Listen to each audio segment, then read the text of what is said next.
All right, and here he is, as promised. It is Garret Price. Man, I am super excited to have this guy joining me tonight. Following in a long line of great guests as we're starting to kick off a little bit of rookie content here at the Dynasty WarZone. Again, tonight's guest is Garret Price.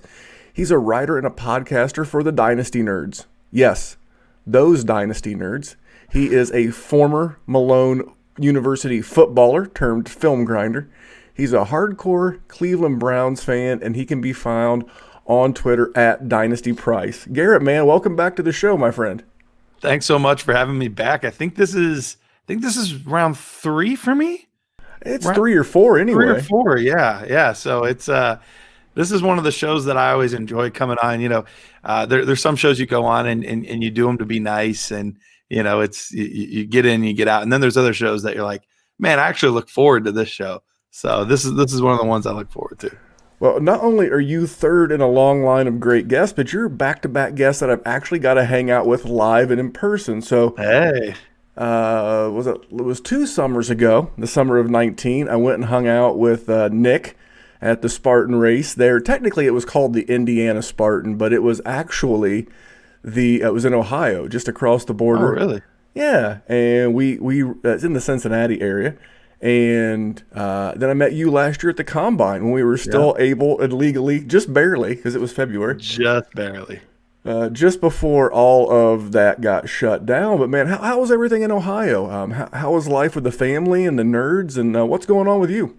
Yeah, man, I'm doing well. Dynasty Nerds is doing really well, man. We've been growing. The team, it seems like every day I feel like there's new people on the team, and I remember when that was me, and I knew everyone on the team, and I was so excited to meet all the new people, and now I'm at the point where I'm just trying to keep my head above water, meeting everyone new, and someone will comment at me on Twitter. I'm like, oh, who's this guy? And then I find out he's one of our writers, and so it's definitely a blessing. A lot of really really great guys. Matt and Rich are they're Matt and Rich. They're still legends in this space and great dudes. So that's been going really, really well. The fam's doing well. My older daughter, she's 5. She's been able to do actually in-person kindergarten, which is I think kind of rare for most people. So that's been pretty cool. My youngest daughter, she's a hoot. She runs the show. She's 3 years old, but she runs the show around here. So everyone's doing well. Looking forward to the holidays and a time to just slow down a little bit. Well, man, it's great to have you back on. And one thing I didn't know before we get into the football content, I'm going to hit you with a curveball, but I didn't know they named a university after Post Malone. I mean, he's good and all, but Post Malone University, great. You know what? We actually joked about that. Like after, I'm a little too old for it, but like a lot of the kids I knew that were graduating like 17, 18, 19, we joked about starting like a college group for them called Post Malone. Oh man, that would be great for Like after their graduation. the alumni group should be called Post Malone. It really should. I don't know why that hasn't happened. A fantastic turn of Everyone phrase. gets face tats. Yeah, you can recommend the next alumni dinner. There you go. But I want to talk to you real quick about quarterbacks. Now, Okay. I've been as tough as anyone on your man's Baker Mayfield, but I will be the first to admit that I love the growth that I've seen out of Baker, and honestly, not just on the field but professionally. It just seems like I don't know if it's married life, I don't know if it's Kevin Stefanski, and then the development of a guy like Josh Allen, a guy who was seen as erratic, seen as just an athlete. I wanted to use this as I wanted to pick your brain for a second. What does this mean for guys like Mitch Trubisky? Is he going to get that extra year in Chicago? Obviously, they're 500. They're not quite in the playoffs. They need a little help with the Cardinals to lose, and they've got a pretty favorable schedule to win out. And I wanted to use it as a reminder for prospects. Obviously, we're going to do quarterbacks with another guest. But, prospects like Trey Lance and like Mac Jones, you have to give these guys a little time to develop. So how are you feeling about Baker, and is the I guess year 3 development of Baker and Josh Allen give you hope for some, I guess, more developmental quarterbacks? Yeah, I've been thrilled with what we've seen out of Baker, and I know that there were some lower points in the season where people were really wondering what was going on, and part of that was he's on another new offense that he's been dealing with. I think this is his fourth coordinator in 3 seasons. That's a lot for a young quarterback to go through. All the different head coaches that we've had as well. So there's just been a lot of turmoil, but I think there's a few things. One, Kevin Stefanski's offense is a really, really good fit for the things that Baker Mayfield does good. Getting outside of the pocket, we've seen how effective he's been there. A lot of the play action stuff, it's been really effective for him. But I think another thing that's kind of been lost in the shuffle of all of the things that have gone on with the Browns this year and all the things going on specifically with Baker Mayfield is we had 2 of the worst tackles in football last year, left tackle and right tackle. It was atrocious. And that was part of the reason we kept seeing Baker rolling out. He couldn't step up in the pocket. He didn't feel comfortable stepping up in the pocket. And so these weren't designed rollouts. It was just he panicked, would roll out and get sacked, or, he would chuck something up. And I think that's a big thing too that hasn't been talked about enough is the development of getting Conklin on the right side and Jedrick Wills on the left side has just really solidified things, given him that time that he needs in the pocket, because that is something that he still isn't great at. He's not great under pressure, but when you give the kid a clean pocket, he can make things happen and he can get things done. And I think that's what we've seen this year. Josh Allen has been a great development as well. I know that they've been working a lot with his mechanics. He's been working with Carson Palmer's brother, Jordan, and really implementing a lot of things in Josh Allen's game. So that's been really great for him. So yeah, it's definitely a position where you need to give it some time to develop, but it's tough because GMs, even more so now than ever, are as soon as it looks like that might not be your guy, you don't have the time necessarily to say, well, let's just hold out a little longer and see, because there might be another prospect just as good and then the next year's class. And you have to find your quarterback now, because if you don't have your quarterback, your chances of being successful in the National Football League are almost zero. Nope, I agree. And I know I tricked you into coming on to talk about tight ends, but I just found that fascinating because I'm always going to admit when I'm wrong. And obviously I thought we had enough of a sample size on Baker, and I really think he's playing like the guy that I thought he could be, a slightly better version of Kirk Cousins. Obviously, yeah. Kirk Cousins had some good years with Stefanski in this offense, and I thought that would have been a fair – I think Baker is about an equal athlete, got a better arm. Cousins has got more time as a pro, but, I mean, Kirk has had some back-end QB1 seasons for fantasy. I know Baker's creeping up, man. He's like QB 15 or 18 or something. Yeah, so, I've been surprised. He's got the Jets, the world beater Jets, and this Pittsburgh Steelers team that you and I are keeping an eye on. But, man, so what we're doing with the 5-question game. So all I'm going to do is I'm going to ask you about 5 of these tight ends in no particular order, except I am going to save the best for last. All right. I'm just going to ask you who these guys are, what they do well, and I'll just start with my first question. So my first tight end on the board tonight is Pat Freiermuth. I hope I'm pronouncing that correctly. He's a big tight end in that Penn State mold. Who is this guy? Yeah, he is. He's a very big physical tight end, very good blocker. Unfortunately, had an injury that cost him the season this year. So this could end up being one of the guys that could slip a little bit due to that injury. But if he slips at all, it's going to be a slam dunk, because preseason, there was kind of this debate as to who's the top tight end of the class. Is it Freiermuth? Is it Brevin Jordan? Is it Kyle Pitts? All 3 of them looked fantastic. And at preseason, you could have made a really strong argument for any of the 3. Now, I think one of them has really solidified themselves as the top tight end, and I'm sure that's the one we're saving for last here. But Freiermuth's a really, really talented player, can do a little bit of everything, but he's definitely got more of that prototypical build that you would see out of a tight end. All right, and what does he do well? What skills has he taken from Penn State, which, they had Mike Gesicki go to the NFL recently. Yep. What does he do well? Is he the same as a Gesicki? Is he more athletic? Well, it'd be hard to be more athletic. Yeah. But maybe is he a better blocker? What does he do well? Yeah, Gesicki was definitely a better overall athlete. And it's tough because you get sick of hearing these comps, and this isn't a comp to this player, but just think of it as an archetype. He's in that Rob Gronkowski more of a mold, not this crazy athlete, but very good blocker, definitely has the size and the build to do it, but he's a good technician at the position as well. And he's going to win, not necessarily because he's going to have this absurd vertical or he's going to be blazing fast, but he's going to run really good smart routes, and he's going to be stronger than anyone at the catch point, and he can do a little bit after the catch just because he's so tough to bring down. So I'm not saying he's necessarily a below average athlete, but it's not anything that you're going to be drooling over from an athletic profiles perspective. Well, I like that. I've been a big fan of Gronk.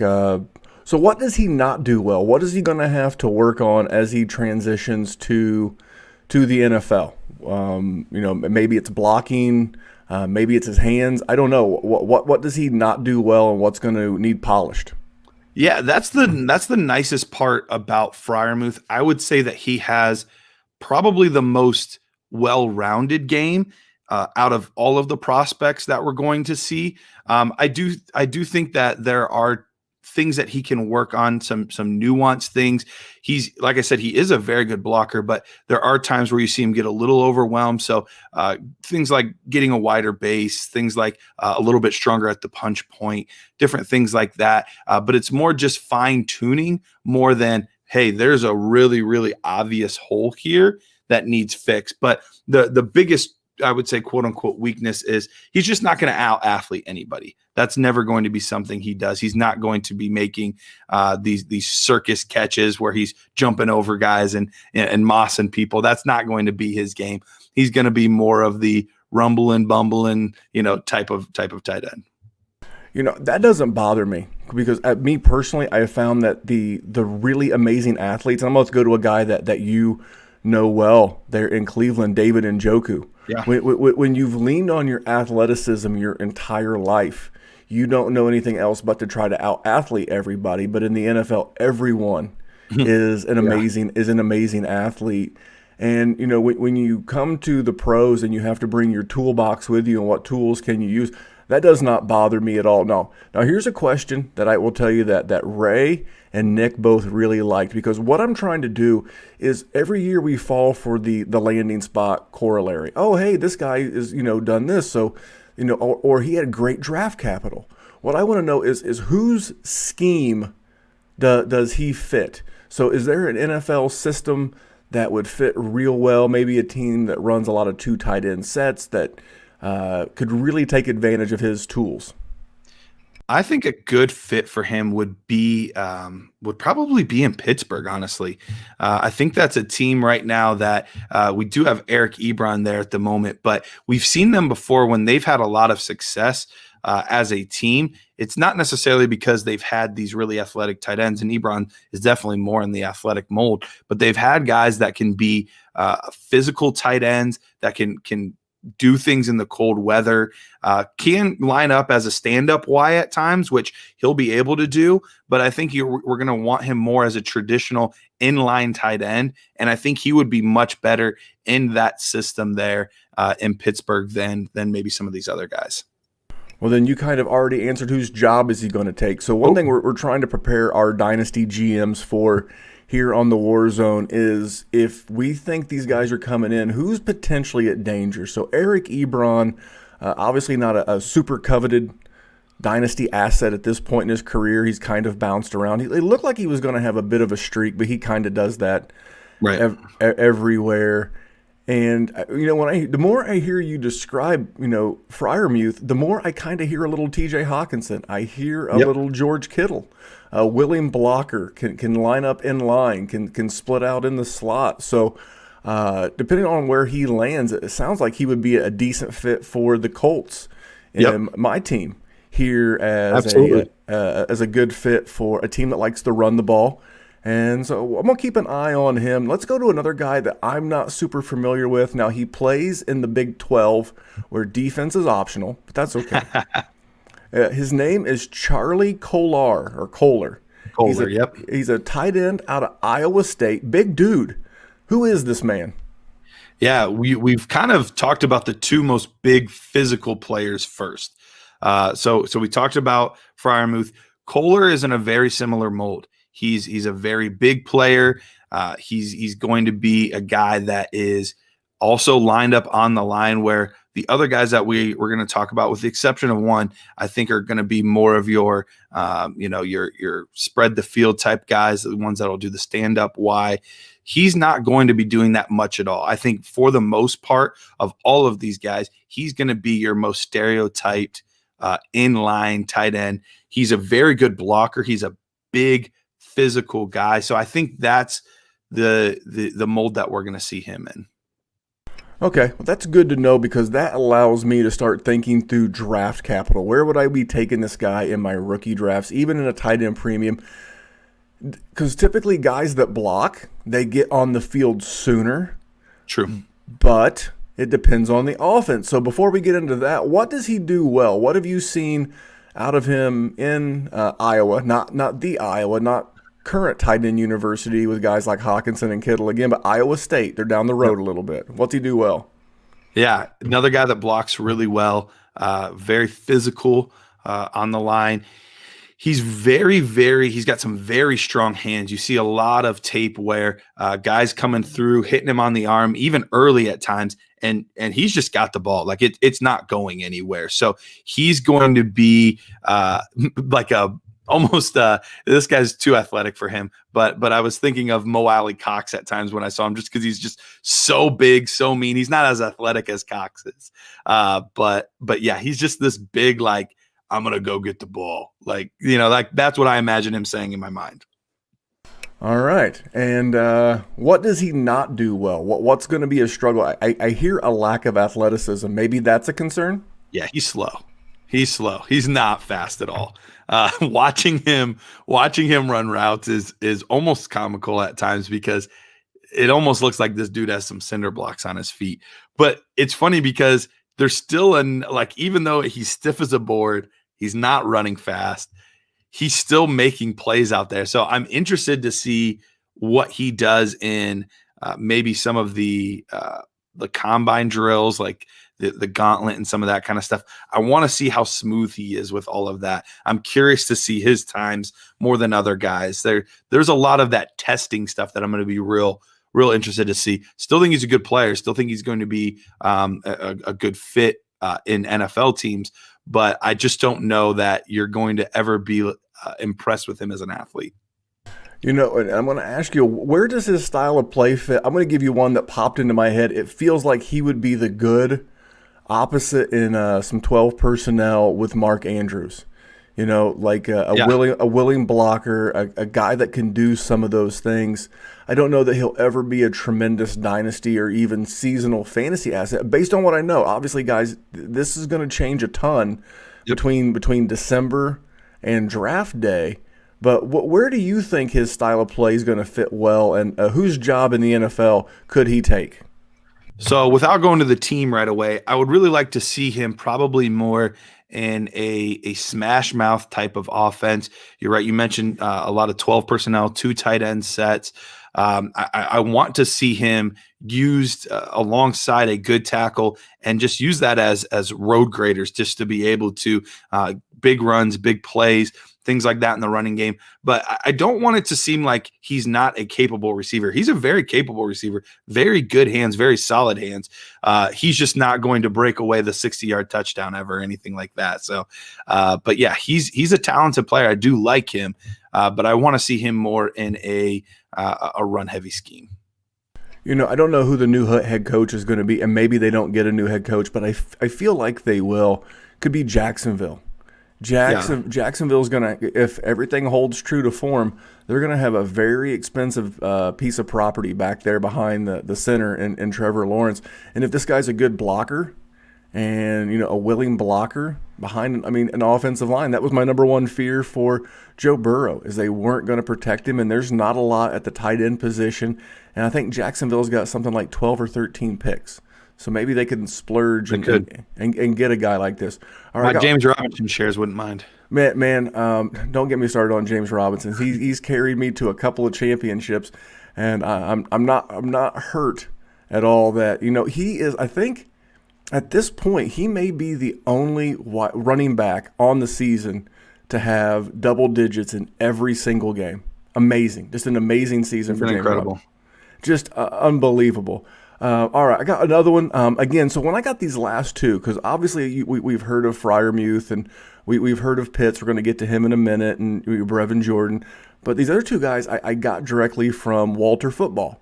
Okay. And this next guy, I think he was fifth on their list, but he caught me because of his last name. If you're familiar with the classic Saturday Night Live skits on Jeopardy, this guy's name is Jake Ferguson. Trust me, he's going to be known as Jake Turd Ferguson very quickly in the fantasy and dynasty world. It's not his fault. It's really not. But who is Jake Ferguson, tight end out of Wisconsin? Real quick, one last thing on Kohler real fast. Sure. If for some reason Jonnu Smith does not resign, or even if he does, I wouldn't mind seeing Kohler in Tennessee. I think that would be an interesting spot for him. But going on to Jake Ferguson's really an interesting one because compared to most of the guys on this list, he doesn't necessarily have the production that a lot of these other guys have. He's a junior coming out. If he comes out, I don't think he's officially declared yet, but he's a junior coming out, and he's done some really nice things for Wisconsin. Wisconsin isn't a huge tight end school. Traditionally, we've had a couple guys come out of there, but it's not necessarily a huge tight end school. But he's an interesting prospect. He's kind of on the thinner side. I'd like to see him bulk up a little bit, but he's got some playmaking ability. He's a player over there in Madison. All right, interesting. Now I think the measurements I read was like 6'3", 240. And I think that's probably generous. I've seen as low as 225, 230 at places. See that's a little that's like a modified slot tight end. I'll be very curious to see his athletic measurables at the combine this year, and I'm hoping to see you at the combine this year. We'll see how that goes. Fingers crossed, man. With everything going on in this world. But what does he do well? I'm assuming based on his size that he's maybe not the best blocker. Is he a really good receiver? He's an interesting blocker. He's definitely willing, and he's got the frame for it. You can see the build is there. He's just skinny. So there's a lot of times where defenders will just literally take him and throw him. And you see he doesn't have a very wide base. He keeps his feet way too close together at times, but the aggressiveness is there. It's just the capability at this point to do it is there. But he's a good receiver. He's a little loose with the football at times, but he can make some nice catches. I'd like to see him use his hands more than his body. He does a little bit of body catching here and there, but then you'll see him do that a few times, and then he'll pluck one out of the sky. Supernatural. So I just want to see him do that more often as opposed to letting it hit him in the chest and things like that. But he's a really I don't want to say he's a little bit raw compared to some of these other guys. Nothing wrong with being raw, man. The NFL is great at developing people. I remember this time last year, we were all a little concerned about Chase Claypool, who has done a good job. Sure. We were talking just a minute ago about quarterbacks. Things can change. Don't let what you read and hear on the internet about these guys sway you. We're just trying to learn who these guys are. And they're trying to learn, their role in the NFL. So that's what he does well. What does he have to work on? Obviously, you would like to see him put on some weight. Yeah. What are your other concerns? Yeah, definitely needs to get bigger. I would love to see him add at least 10 to 15 pounds by combine season, which guys seem to do. That's usually if they said they weigh 235, they usually come to the combine at 245. So the guys that are getting them ready for the draft will be working on some of that kind of stuff. So I'm not overly concerned about that, but he really needs to work on refining his game. Like I said, his technique and blocking isn't very good. He's not a technician there. He's a little bit loose with the football. He does some body catching. Like there's just a lot of those kinds of things where he needs to refine his game. He needs more Pat Fryermuth in his life where, he does a lot of the things well. It's just kind of sloppy at this point. I want to see him become more of a technician. And these are all things that can be coached up. These are all things that can get better. And like I said, it does look like he has the aggressiveness out there. So he's going to be an interesting one to target because could I see him be a mid to early third round guy at the NFL level? Sure, like I could see him going there in the draft. Could I see him fall into the 5th, early 6th? I could see that too. So it's going to be an interesting time because he doesn't have a ton of tape, especially with how few games Wisconsin played this year. So it'll be really interesting to see how the NFL values him. Yeah, I'm very interested. The world needs more tight ends now. What scheme is best going to allow him to develop? Maybe he's the kind of guy who needs the red shirt. Maybe he needs, maybe a year behind a guy like Travis Kelce, who's 31, will be 32 in the 2021 season. Obviously, he's playing at an extremely high level, but where would be an opportunity for Mr. Ferguson here to develop his craft and maybe one day be a benefit to our dynasty rosters? I think he's a guy that you can move all over the place a little bit. So I think he could do some standing up in the slot there. I think he could also, if he gets the weight behind him, I think he could be an inline blocker as well. But you're right. I think he does need some time to develop. So I wouldn't necessarily hate a system that is going to be more of a pro style offense, but not afraid. Basically, all offenses at this point are using some form of shotgun and spread offenses, and so they're all incorporating schemes, and that's the hardest part in today's NFL is all of these offenses are incorporating so many different pieces and parts of all these other kinds of offenses. So. But I don't necessarily want to see him in an air raid type offense or anything like that, because I do think that he's going to be a guy that could benefit blocking once he gets that to that point in his size and his ability and things like that. So I wouldn't mind seeing him maybe like in Seattle, a place like that, sit behind Hollister and Disley and things like that, and learning for a little bit, because those guys are capable players but not special by any stretch of the imagination, and then hopefully can fill in and become a Greg Olsen type of player. Hey man, you're speaking to my heart. I was really, and he flashed a little bit, but he's old. Was Greg Olsen? That Seattle tight end position is low key just ready for someone to pop, and I think Disley has tried. I think Hollister has tried. Greg Olsen has tried. Man, that's a low-key, really good spot for one of these five guys. That's a hell of a call right there. All right, guys, we're going to take just a second and tell you these last two guys. We're going to give Garrett a break to get a sip of water, and we're going to let you know that this next little segment's brought to you by our friends at Hate Brand Goods. That is the official apparel provider of my gym life. They have new joggers that with a new logo. They dropped more of the goat shorts you hear me and Dr. Kyle talk about on the Big Bet podcast. I just have 2 more ordered this morning on the way. You're like, why are you doing ordering stuff the week of Christmas? I'm like, guys, it's a new release. What do you want me to do? They have the Inspiration is for Amateurs collections and just a lot of really cool stuff. And I do promise that I'm trying to get Matt, the owner of Hate Brand, on the show. He is a 2-time Highland Games world champion at Good Athletics run in the family. His brother played in the NFL for both the Dolphins and the Lions, but just overall a good dude, and I love supporting the little guy, like the Dynasty WarZone, like the Dynasty Nerds. We're not ESPN, we're not Fox Sports, but if you want to check out their gear, just head over to thehate.com. That's the HVIII.com. And the new joggers. I love the design on the back of the calf. I'm about that action. So thanks to Matt and the guys over at Hate Brand. All right, Garrett, we're gonna hit the home stretch. We got 2 to go. This next guy comes from Tight End University, the OG Tight End University. It is the University of Miami, has given us such wonderful tight ends as Jeremy Shockey, who is a personal favorite, Greg Olsen, and I'm drawn. Jimmy Graham.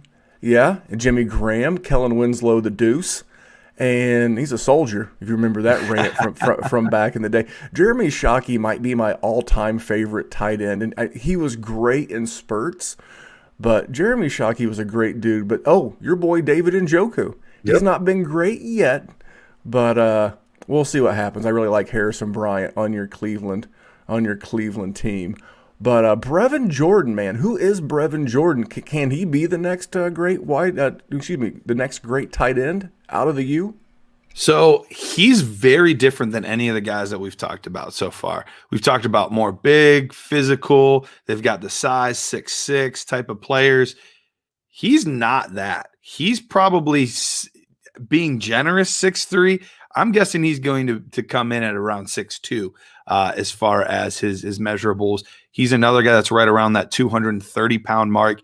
So, like I said, I'm not necessarily saying they become these players. I'm just trying to give you kind of a mental picture a little bit. Think more Irv Smith. Think more Evan Ingram. Think that kind of style of tight end where, but the thing is, I think he is I'll save this for the strengths, but I think he's a special playmaker. And I think that's what's going to set him apart from some of these other guys. Now, we're going to talk Kyle Pitts in a minute, but for a lot of people, he is their tight end one in this class. And what does he do well? What does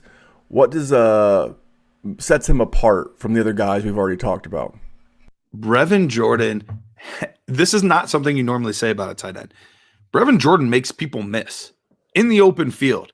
Like, he turns into this hybrid running back wide receiver with the ball in his hands. He's hurdling guys. He's juking guys out. Like, he is a playmaker at the next level.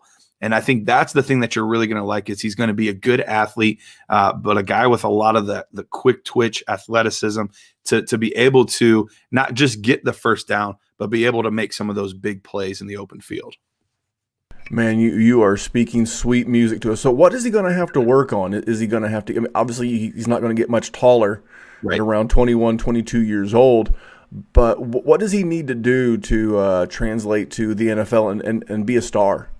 Yeah, he's not blocking. Like, there's just not much of that there in his game. I would love to see it, but the hard part is a lot of times with the Evan Ingrams, the Irv Smith Juniors, they just don't ask him to do it much, just because there's just not enough size there to be able to do it consistently against solid edge players, solid edge defenders. When you think about the TJ Watts and the Myles Garretts and stuff like that lining up on the edge, it just seems like a nightmare for a guy like him. So I would like to see him get better in that regard, but I just don't know how much it's going to matter at this point. So but that's definitely his biggest weakness. Okay. And what's a good fit for him from an NFL standpoint? We've used Seattle. That feels very, very Seattle. Although I think for Russell Wilson, I would love to see him have a tight end that could do a little bit of blocking more than sounds like he's capable. So what's a good fit for him once he gets to the NFL? Yeah, I think he can fit a lot of different systems. I do think he would be a good 12 personnel, not because he's necessarily a good blocker, but a lot of times you like to have guys that, one of your tight ends is more of the mauler and one's more of the pass catcher. And I think he would much more so be in that pass catching role. He could line up in a more spread offense, a more air raid type offense. He could line up. He's gonna stand up probably 80% of the time. He's gonna be in the slot there. I wouldn't hate to see him, and it's going to seem kind of a weird fit at first, but I would actually like to see him go to Baltimore. I think he would be a very good fit because Lamar Jackson's skill set isn't, throwing down the sidelines, deep, long passes. It's a lot of the underneath game. And so far, really the only guy in that offense that's been a proven pass catcher is Mark Andrews. Get another strong tight end from him on the other side. Lots of crossing patterns, a lot of different things. I actually think that could be really good, not just for that team, but also potentially good fantasy value as well. I like it. And I was thinking, man, Miami, but they've already got Gesicki in that less than a stellar blocking role. But, man, all right. I love it. So we got one last one. Let's get to the main event. I'm not the big college football guy. I don't have a lot of time. I love the NFL. I really rely on guys like you and Ray and Nick and Travis May and Kane and so many others, Shane Hallam. And I rely on you guys. But obviously I follow a lot of people on Twitter. And this next guy, every Saturday that he's played, without fail, I have seen highlights of Kyle Pitts mossing people left, right, and center. Tell me about Kyle Pitts. Who is Kyle Pitts? Kyle Pitts is a wide receiver. Like, I know he's a tight end. I know he's listed as a tight end.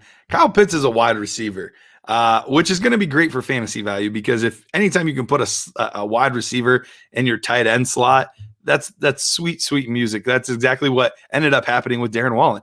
Darren Waller's he's a wide receiver. He gets the tight end designation, but dude's a wide receiver. He's going to line up outside more often than not. I think that's what Kyle Pitts is going to do. We're talking about a freak athlete, a guy with the size. He's 6'5", 6'6". So he's not like Jordan where he's, a little bit undersized. He's got the full size, but he's slimmer. He's a little bit, and it actually worried me for a little bit until I really dug into the tape, because he's got a much more slender frame. And I was like, man, I hope he doesn't get broke by some of these defenses playing inside there. But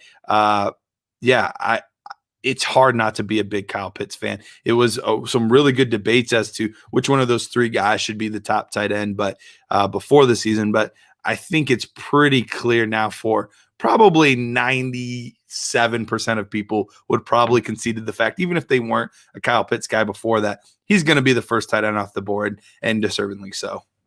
Well, when you said he was slender built, I'm like, man, he's listed at 240, but I guess when you're stretching it across 6'6", it 240 doesn't go as far as it used to. Right. And you've invoked a great idea for me. So as those of us that play a lot of tight end premium, you and I are in the Ultimate Dynasty Podcasters League together. I think we should invoke a new rule. We'll get with Tyler, and any wide receiver that weighs more than 240 pounds, we should automatically give them tight end designation. I mean, who says no to that? I mean, that could work. Megatron, that would have been great for Megatron back in the day. Or Claypool's close to that. I think he's 230, but he's not far off. So yeah, I'm fine with that. I think we're going to fix the tight end position, whether the world was ready for it or not. All right, so we've heard so much good stuff. What is he going to have to do at the NFL level to, really be that? I mean, obviously we know he's bringing the tools with him, but what's he going to have to do to be that next Kelsey, that Kittle, that Waller that we're all craving and dying for as tight end premium players? I think the big thing that we see, not necessarily with Kyle Pitts, but a lot of these fantastic athlete tight ends coming out is, we start to drool over the measurables and what could be. And more often than not, unfortunately, it either seems to take a while to translate, or it never ends up translating quite the way that we want it to. And it seems to be more of these, steady Eddie guys that are good blockers, but also good receivers that end up flying up wide, tight end boards. And it really wasn't until, this year that we could say we've seen a consistent guy that's more of an athlete than a true tight end in Darren Waller, where we've seen that be successful for a long period of time. Now, I know that in the past, there've been a couple of them as well. I'm not saying this is the first time ever, but it's the first time in a while. We've had a long stretch of the Gronks, the Kelseys, the Antonio Gates, the George Kittles, the things like that, where they're not necessarily these super freak athletes, but there are these big physical players that can make big types of plays like that. So I think for him, it's going to be translating that athletic ability to NFL safeties, to NFL linebackers, to being able to win against those guys. Not just with his ability. I think we mentioned a little bit earlier with somebody else as well, but also being able to be enough of a technician to win that way as well, not just solely relying on his athleticism. Awesome. Now, I don't think there's an offense in the league that wouldn't love to have. I literally put anywhere when I saw that question. I have a couple specific ones, but that was my first thought. But here's the thing, and this is one of the things, again, I just want to reiterate it for the listener, that, again, he fits everywhere, but there's going to be certain spots that are really going to give us fantasy points. That's what we're starved for at the tight end position. Mm-hmm. Obviously, Andy Reid's spoken for. He's too good of a prospect to make it to New Orleans, but where's an offense that could really just make us go crazy as Dynasty GMs? It's going to be interesting because a lot of the early picks, the only team in the top 10 that I could say confidently as of this moment, without trades or guys leaving in free agency, that I could say it would make sense for them, would potentially be the Atlanta Falcons. I could see that happening, but at this point, they have so many other needs beyond tight end that I think at this point that's more of a luxury pick, and they kind of need to rebuild a little bit. So I don't necessarily see that happening. So I think we're going to probably have a team end up trading up to probably get him, because I don't see him going past 12, maybe 15 at best. And I think there's a very real possibility he goes inside the top 10. So two teams that I would personally really like to see him end up on that I think would be good fits. One would potentially be Arizona. I think he would be a really, really good fit for the Cardinals there. We've seen Dan Arnold actually have decent success there this season, which in the past they hadn't really utilized the tight end much. But when you have a guy like that, I think that's kind of what they were hoping they could have in a Hakeem Butler. I think that's what they were hoping they could have, or what they did have for a while in Larry Fitzgerald, just a big physical player, a lot of those catches. So, and I know obviously Nuke, he can do it all. He's already there. He's amazing.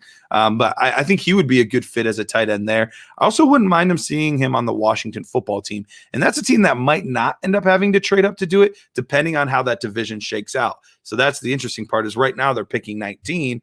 But if they end up losing that division to either the Giants or the Cowboys, now all of a sudden they're right back in the top 10. And I think that could be another team that it would be a good fit for them. Let me blow your mind on one for Kyle Pitts. It would melt Dynasty and fantasy Twitter. Are you ready? All right, hit me with it. The LA Chargers let Hunter Henry walk. He's playing on the franchise tag, and the LA Chargers draft Kyle Pitts at 9th overall as the next weapon for young Justin Herbert. What does that do to the dynasty world? Just the world breaks, right? For sure. Yeah, that would be incredible. And that was kind of what I was alluding to, assuming no one leaves in free agency or anything like that. That was the one destination that I could say, I could see that happening, because another guy that could let walk would be Mike Williams, who's another guy that would be a big physical player, downfield threat. He would be able to do Mike Williams type stuff. He would be able to do Hunter Henry type stuff. He could do all of that. And you pair up a weapon like that alongside of Justin Herbert, it could be pretty sexy. So I wouldn't have an issue with it. But that team also does have a lot of other needs. So that's the other thing is he could use some O-line help. He could use, that defense could use some love. So that's going to be the tricky part. But you're spot on. If that happens, he's skyrocketing value to the moon. So Listen, I am so grateful that you were able to take some time. Guys, do remember that when guys like Garret, Ray, Nick, they're sharing their time, it's the holidays for them too. He's got little ones, he's got a job, he's got a family, and he's taking a little bit of time out of his busy schedule to talk not even the sexiest position. He's not talking quarterbacks. He's not talking running backs. He was kind enough to share his expertise in the dynasty world with tight ends. Garret, man, great seeing you. Great to see your smile leading up to this holiday season, man. What else is going on? What do you want these people to know? What are you working on? You and I gotta be like a better friend to Matt. Matt and Rich. I've had you on several times. We're all in a league together. They got to be like, have I done something? Why won't he have me on, man? What's going on with you guys? We're doing well, man. Matt likes to keep it low key. Like he would much prefer to just, hang out in the back and, crunch the numbers and do the podcast and call that good. I was joking with him the other day. Matt has almost 10,000 Twitter followers, which blows my mind because he literally does nothing on Twitter. So I don't know if people have just seen his picture and know how good looking he is or what it is, how he's gotten so many followers. But yeah, he's at like 9,000 something with literally doing nothing. So that's incredible in and of itself. Dude, that's awesome. And the nerds is what all of us as Dynasty based content, strive to be. They're extremely professional. They're running a great business. They've got great tools, great apps, great website. And I'm not too good to put over, someone in this space. It's just a great group of people. I don't want to say guys because I'm sure you guys have ladies on the team as well. We do, yep. And it's just awesome to see. And they're Midwest based. Man, they're my neighbor in Ohio. Right. And hopefully that we're able to do the Midwest Fantasy Football Convention again there in Canton. And now, did the draft in Cleveland get bumped one year? I believe that's the case. Is that correct? It did. It got bumped. It got bumped 1 year. You know what? That's fine. I'm going to make the roadie. I think it did. Let me double check. I thought it did for some reason. That feels correct because the NFL is really good about taking care of cities, and I know they owe a draft to Vegas. So I feel like they just slid everything back one. Everyone's going to get their turn. I actually think, now that I'm thinking about it, I think they bumped Vegas to 2022. Maybe that's what it was. Okay, but I know someone got bumped. Right. Yeah. I think it's in. I thought it was in Cleveland because we were talking about it the other day. I don't know. But I'm hey, talking on my butt. we're gonna hook up when it comes to Cleveland. You come. Yeah, it to is Indy. in Cleveland this year. It is in Cleveland. Awesome. I'll see you guys in late April. You made it to Indy for the combine. I will make it to Cleveland. That's what I like to hear. For the draft. Well, man, listen, it's great talking to you. Great catching up. If I don't talk to you again, Merry Christmas, Happy New Year to you and the family and all those nerds.